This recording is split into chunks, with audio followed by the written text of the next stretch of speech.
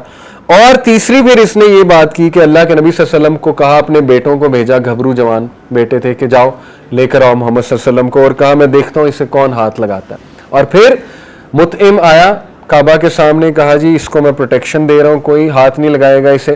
اور نبی صلی اللہ علیہ وسلم کہا کہ آپ طواف کریں، یعنی اتنا امپاور کیا، میں کھڑا ہوں طواف کریں. تو اللہ کے نبی صلی اللہ علیہ وسلم نے طواف کیا. ٹھیک ہے، یہ روایات میں باقاعدہ آتا ہے. تو اسی لیے دیکھیں نبی اکرم صلی اللہ علیہ وسلم مطعم نے ظاہر ہے 2 سال کے لیے تقریباً پروٹیکشن دی، اور اس کے بعد پھر ہجرت تھی. تو اسی لیے اللہ کے نبی صلی اللہ علیہ وسلم مطعم کی بڑی تعریف کی.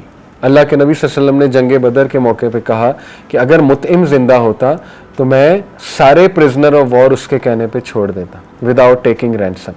تو اس سے بڑا امپورٹنٹ پوائنٹ دیکھیں ثابت ہوتا ہے کہ نان مسلمز میں اگر کوئی اچھے لوگ ہیں جن میں خیر ہے، ان سے مدد بھی لی جا سکتی ہے اور ان کو پریز کرنا بھی جائز ہے، اس میں کوئی حرج نہیں ہے. ہمارے نبی نے ان کو پریز بھی کیا. اوکے، یہ ہے جی سارا کا سارا واقعہ طائف کا، اور ماشاءاللہ اس سے ہم نے بڑے لیسنز بھی اخذ کیے، اور ہم نے دعا کا ایک